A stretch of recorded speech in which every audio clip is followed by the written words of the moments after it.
controversy about Akeredolu'S younger brother getting married to Akeredolu'S wife. Let's get a reaction. And it's no controversy. They should just embrace it. That's Igbo tradition. And I know that suggestion or decision is from the wife's family. Because Akeredolu married an Igbo woman. It is our tradition in Anambra. Anambra is the head of Igbos. And it is in the Bible. It's coded in the Old Testament that if the wife of the senior brother, if a man dies, his junior brother has right over his wife. That's how we do it in Anambra State. But a traditional rite or ritual should be performed. After doing that, the wife will become his. In Anambra where I come from, you don't force it on the woman, the widow, or forcing it on the man as well. It is two of them. If they agree, then ritual should be performed. Then he will take over his senior brother's wife. It is a welcome situation, a tradition that Igbos has been doing since the beginning of the world. It is our tradition for the sake of security. I'm telling you the truth. If it is not Yoruba's tradition, it is Igbo man's culture. Akeredolu's junior brother has right over his wife, provided the wife likes him, he likes his wife. Are you listening to me? Traditional right should be performed, and virtually nobody should question it. Somebody says that they should have waited for a long time because the husband just died. I think if they suggest like that, it is a personal opinion, because what is tradition is tradition. In the Bible, Jesus Christ did not tell us they should wait for some times because the brother dies. I follow what Jesus Christ said in the New Testament, and still that culture is Jewish culture or tradition, and Igbos are doing it. We don't say the senior brother just died, let us wait. We follow what is, Igbo tradition. The wife of the deceased has aligned with the younger brother, and Nigerians are talking. What's your take? Betty Akeredolu. I think the woman is from Imo State. Yeah. In fact, if that thing happened, it's a taboo, for me, and it's a disgrace to the Akeredolu legacy. It's something that every Nigerian, no matter how highly placed, no matter the culture and tradition, should frown at, because Akeredolu was an outstanding personality in the legal institution. I think that's a family issue. No, probably if it's a family issue, we shouldn't be talking about it.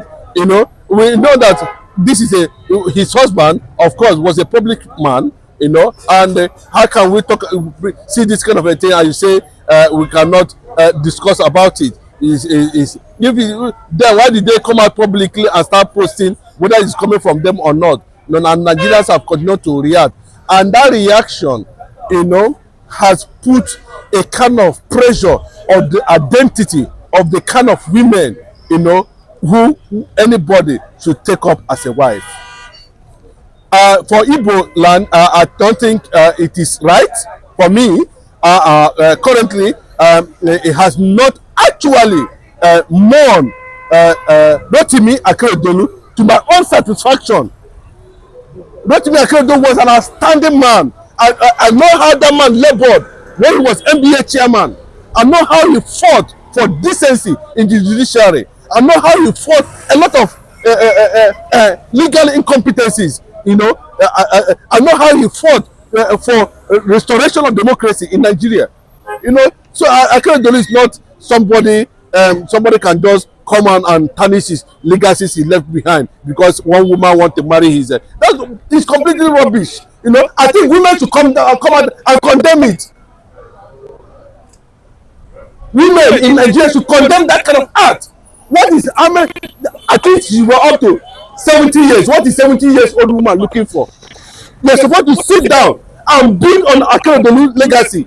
Yeah, you want to go and marry his junior brother, or you have even married his junior brother. That is total rubbish. That is unacceptable. And she has come out to the public displaying her alliance with I think that is suspicious. That movement is suspicious. Either the woman is trying to protect certain interests, assets, or is trying to negotiate one thing or the other with the family. Maybe he's suspecting something, and the only condition she was given to is for her to toe that very particular line. But because of the level of exposure, and because she's an Igbo woman, you know, I felt very bad, you know, hearing that even if it is a speculation, even if it's not a true story, but I think it is already in the public domain that such thing, you know, coming from that kind of personality is not something that anybody, reasonable person, should celebrate. Those in Ondo State are saying that any of the governorship candidates that is married to an Igbo woman would not be voted for. Of course, it's a dent on the people, you know, who has chosen to that line. Of course, you know, because I've not seen it happen before. And if it's going to happen, it is too early for Akeredolu's wife to go and pick the younger brother for marriage ceremony. I think you should give your husband that respect, mourn him, because he's an influential man when it comes to Nigerian politics. That is the truth. I'm not going to support that. What is he looking for? That is absolutely, you know, unacceptable. Okay, nobody's going to accept that. And the fact is that people of reasonable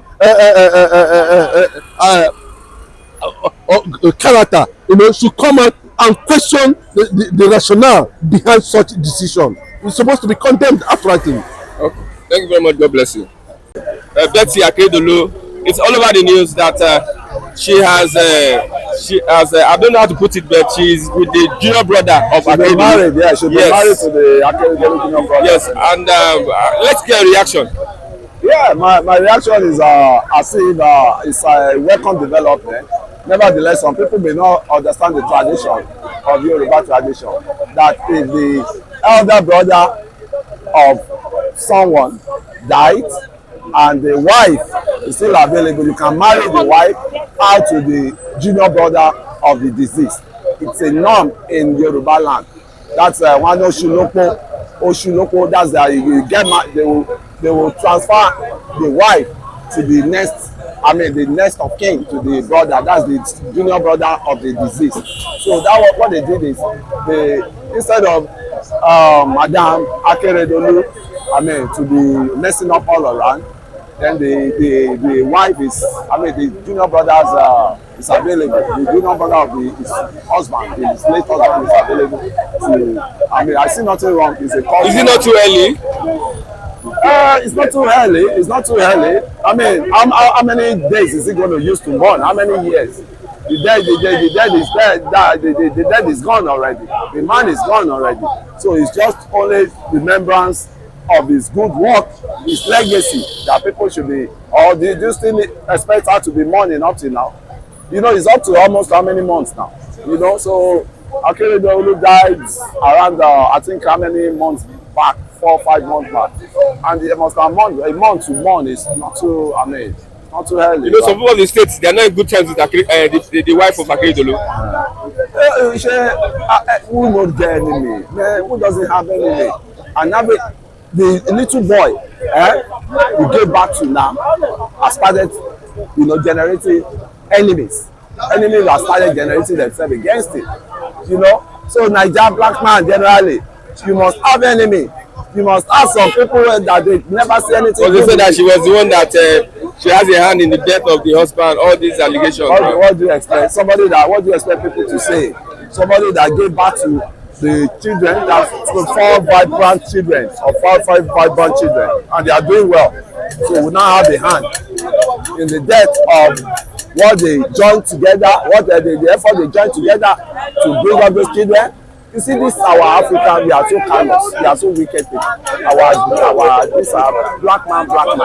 You know, people will just start saying that it's time. It was his time to die. That was why. If not, if God said it wasn't his time, he will still be alive. You know, there are many people from Ondo State. Are you from Ondo State? I'm not from Ondo State. They are not going to vote for any of the candidates that is married to an Igbo woman. Who is saying that? Many voters from Ondo State. They shouldn't say that. They should not say that. In your state, Osun? Not even Osun. I want to lay an example of Atiku State. Adamawa. There was a senator. Senator Grace Brent that came from Osun State, and they gave her enough votes when she contested as a Senate representative in that one of the Adamawa constituencies. So people should not carry, should not carry what's it called, tribalism to. I just don't know what is going on in Ondo. Why should they be saying that? Why should they be saying that? Okay, who are you rooting for in Ondo State as governor? Say me? I think I prefer Jimo Ibrahim. Jimo Ibrahim. Yeah, I think that guy has a leader's touch, magic touch. Anything that touch, I think he has to be a business. Nevertheless, he has issue with some banks. APCON. But this APCON, they are just there, but let them bring the facts. The guy was even, the guy challenged them and they won APCON.